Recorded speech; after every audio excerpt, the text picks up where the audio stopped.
जयकारा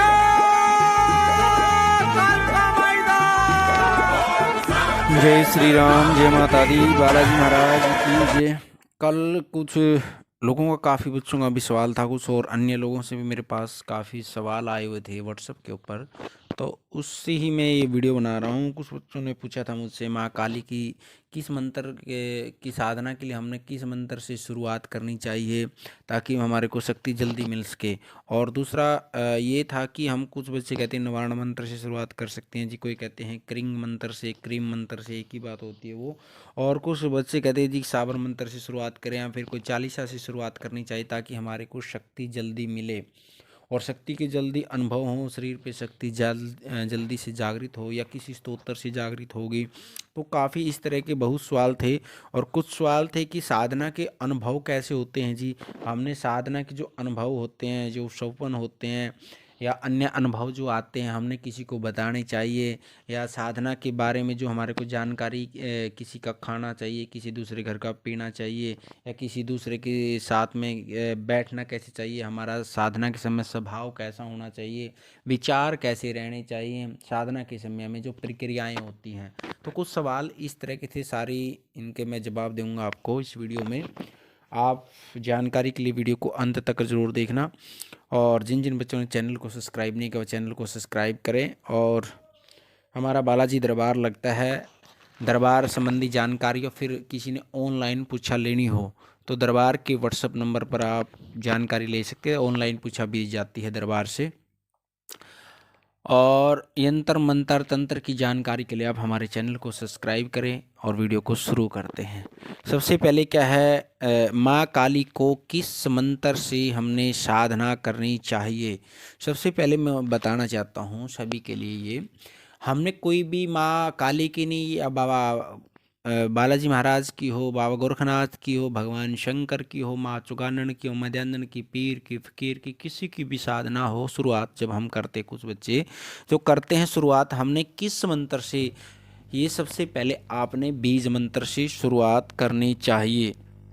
क्योंकि जब तक हमारा बैठने का अनुभव नहीं होगा, बैठने का अनुभव नहीं होगा और जप में, ध्यान में, साधना में मन नहीं लगेगा, तब तक हम उस चीज़ को कुछ भी प्राप्त नहीं कर सकते। इसलिए सबसे पहले आप, क्योंकि बीज मंत्र छोटे होते हैं, छोटे मंत्र से आप शुरुआत करोगे तो आपको बैठने का भी अनुभव होगा और साधना में मन भी लगेगा। क्योंकि जब तक आपका मन नहीं लगेगा तो आपकी साधना सफल नहीं हो सकती। और दूसरा है, जब तक हम बीज नहीं बोएंगे तो आगे दूसरे क्या नाम है, साबर मंत्रों का हमारे पास, हम उस चीज़ का जप नहीं कर पाएंगे। क्योंकि बीज मंत्र से हमने किसी भी चीज़ की शुरुआत करनी चाहिए। और कुछ बच्चों ने पूछा था कि क्या हम नवाण मंत्र से माँ भगवती की साधना शुरू कर सकते हैं।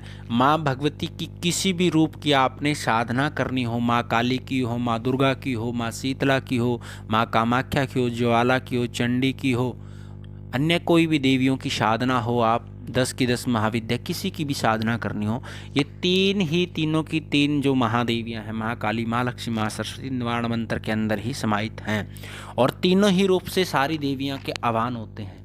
तो इसलिए हम किसी भी माँ की साधना, कोई भी साधना करनी किसी भी देवी की, तो इस निवारण मंत्र से हम शुरुआत कर सकते हैं। माँ काली की साधना करनी है तो भी निवारण मंत्र से कर सकते हैं, अन्य माँ दुर्गा की करनी है तो भी इससे कर सकते हैं, और कोई देवियों की साधना करनी है तो भी हम निवारण मंत्र से साधना कर सकते हैं। सभी देवियों का आह्वान इस मंत्र के अंदर है।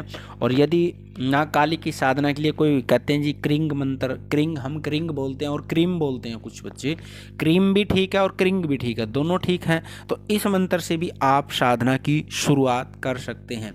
सबसे पहले क्या है, यदि आप गुरु सानिध्य में नहीं हैं तो भगवान शंकर या बाबा गोरखनाथ जी को गुरु मान करके आप साधना की शुरुआत कर सकते हैं। फिर या अपने इष्ट को गुरु बना करके आप साधना की शुरुआत कर सकते हैं। इन चीज़ों का ध्यान रखना। और साधना के मैंने नियम काफ़ी पहले वीडियो भी बनाई हुई हैं। साधना के नियम जो होते हैं हमारे, किस किस देवताओं को हमने भोग देना होता है साथ में, और मंत्र जब कैसे शुरुआत करना है, ये सारी मैंने विधि साधना की पहले काफ़ी वीडियो में भी डाली हुई हैं। और आगे प्रक्रिया के लिए क्या आता है, जो साधना के बारे में पूछ रहे थे कि हमने साधना के समय में कैसी कैसी सावधानी बरतनी चाहिए। सबसे पहले तो हमने कुछ बच्चों का सवाल था कि हमने किसी दूसरे घर का कोई कुछ खाना पीना चाहिए, या कोई जैसे कुछ बच्चे कहते हैं हमारे दोस्त नॉन वेज खाते हैं, क्या उनसे दूर रहना चाहिए।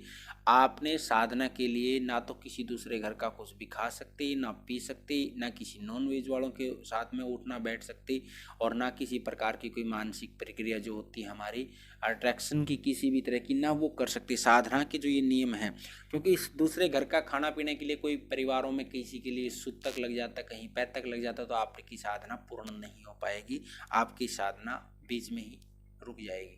तो इन चीज़ों का ध्यान हमने रखना चाहिए दूसरे के लिए। दूसरा क्या है, शांत स्वभाव में, स्वभाव को साधना के समय हमने स्वभाव कैसा रखना है, ध्यान से सुन इस बात को। शांत स्वभाव में रखेगी तो शक्ति भी शांत स्वभाव में आएगी। यदि आप क्रोध भावना से साधना करोगे, सिद्धि करेगी किसी भी देवी देवता की हो, तो वो शक्ति भी उसी भाव में आएगी। आपके भाव से ही शक्तियाँ चलती हैं, ये ध्यान रखना। जैसा आपका भाव होगा, आपका भाव कोमल होगा तो शक्ति भी कोमल भाव से आएगी। आपका भाव में द्वेष है, किसी के अंदर द्वेष चल रहा है, साधना कर रहे हो, तो द्वेष भाव से ही शक्ति आएगी, ध्यान रखना। आपके शरीर को तोड़ेगी, आपको नुकसान करेगी फिर। इसलिए जो साधना करनी है हमने शांत भाव से, शांत स्वभाव से साधनाएं करनी है। किसी के प्रति ईर्ष्या या द्वेष की भावना से हमने साधना नहीं करनी है। और आगे क्या है, साधना के समय जो हमारी जानकारियाँ होती हैं, आप या तो जिस किसी जानकार से सलाह लेते हो उसको इसके सारे अनुभव बता सकते हो, या फिर कि अपने गुरु को अनुभव बता सकते हो। अन्य किसी को साधना के बारे में जो गोपनीय अनुभव होते हैं वो नहीं बताने चाहिए। जब तक हम शक्तियों के बंधन में नहीं बनते ना, गुरु वचन होते हैं वे शक्तियों के वचन में नहीं बनते, तो इन अनुभवों को शेयर नहीं करना चाहिए। ध्यान से सुन लो, यदि आप शेयर करोगे तो आपको उस शक्ति की पावर नहीं मिल पाएगी। और आगे क्या है जानकारी है, कुछ बच्चों का क्या था कि जैसे जाप करते समय हमने 40 से जाप करना चाहिए, स्तोत्र से जाप करना चाहिए, या किसी मंत्र से जाप करनी, ताकि हमारे पास शक्ति जल्दी आए। सबसे मेन कारण, आप स्तोत्र से भी जाप कर सकते हो, पाठ कर सकते हो, किसी स्तुति का पाठ कर सकते हो, किसी चालीसा का से भी शुरुआत कर सकते हो साधना की। लेकिन जब तक आपका ध्यान या आपका मन नहीं लगेगा तब तक आपको सिद्धि नहीं मिलेगी। सिद्धि मिलती है भाव से। आपने कुछ भी चीज़ करनी है तो सबसे पहले आपका भाव होने की आवश्यकता है। बिना भाव के आप कुछ भी नहीं कर पाओगे।